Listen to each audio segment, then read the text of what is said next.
বাঙালি মানে পিঠাপুলির উৎসব। অন্যান্য পিঠার পাশাপাশি খেজুরের গুড় দিয়ে বানানো এই পোয়া পিঠাটাও অনেক বেশি জনপ্রিয়। অনেকের এই পোয়া পিঠা ঠিকঠাকভাবে ফোলে না, তারা চাইলে আজকের এই রেসিপিটা দেখে নিতে পারেন। ফুলকো পিঠা বানানোর রেসিপিটা আজকে সবার সঙ্গে শেয়ার করছি। আশা করছি রেসিপিটা ভালো লাগবে। তো চলুন শুরু করে দিচ্ছি।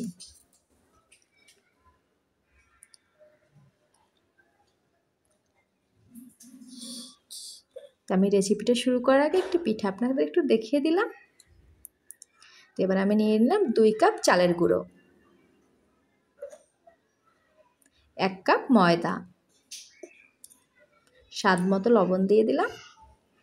এবার এটাকে শুকনো মিশ্রণটাকে ভালোভাবে মিশিয়ে নিচ্ছি। এবার দিয়ে দিচ্ছি খেজুরের গুড় 1 কাপ। তো এটাকে এবার ভালোভাবে মিশিয়ে নিচ্ছি।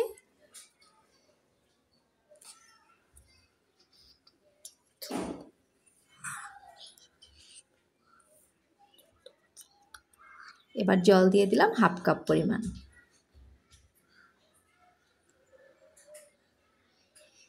জলটা দিয়েও আবার ভালোভাবে মিশিয়ে নিচ্ছি। তো এ পর্যায়ে আমি হাত দিয়ে খুব ভালোভাবে 3 থেকে 4 মিনিট ফেটিয়ে নেব। ভালোভাবে হাত দিয়ে ফেটানোর ফলে পিঠাটা বেশি সুন্দর করে ফুলে উঠবে।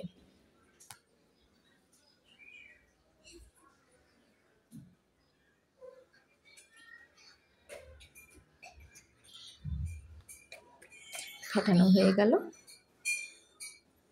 এবার এটাকে ভেজে নেওয়ার পালা। তো তেল ভালোভাবে গরম করে নেব। তো আমি পর্যাপ্ত পরিমাণে তেল দিয়ে দিলাম। এবার আমি পিঠার মিশ্রণটিকে দিয়ে দিচ্ছি। দেখুন কত সুন্দরভাবে পিঠাটি ফুলে উঠছে এবং একদম ফুলকো ফুলকো হয়ে উঠেছে। আশা করছি আপনারাও এভাবে পিঠা ভাজলে এরকম সুন্দরভাবে ফুলে উঠবে। পিঠা ফোলা নিয়ে কোনো ভয়ই থাকবে না। পিঠাটি তুলে নিচ্ছি। তো এভাবে আমি সবগুলো পিঠা বানিয়ে নেব।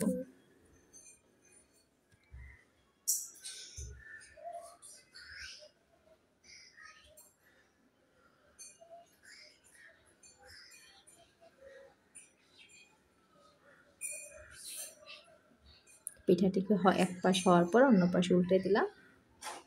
পিঠাটি হয়ে গেছে, এবার নামিয়ে নিচ্ছি।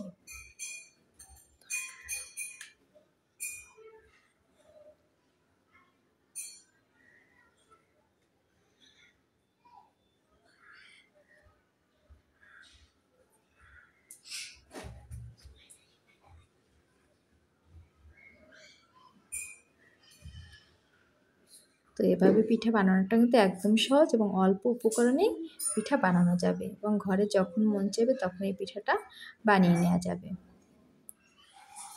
এবং কে কোথা থেকে ভিডিওটি দেখছেন অবশ্যই কমেন্ট বক্সে জানাবেন এবং ভিডিওটি কেমন লেগেছে সেটাও কমেন্ট করে জানাবেন। তো আমার সবগুলো পিঠা ভাজা হয়ে গেছে, এবার পিঠাগুলোকে আমি সাজিয়ে নিচ্ছি। দেখতেই পাচ্ছেন কত সুন্দর সুন্দর ফুলকো পিঠে হয়েছে। তো আমি একটা পিঠা একটু ভেঙে দেখিয়ে দিচ্ছি ভিতরটা কত সুন্দর ফুলকো হয়েছে। তো এভাবে পিঠা বানালে আশা করছি সবার ভালো লাগবে। তো আজকের ভিডিও পর্যন্তই, বিদায় নিচ্ছি।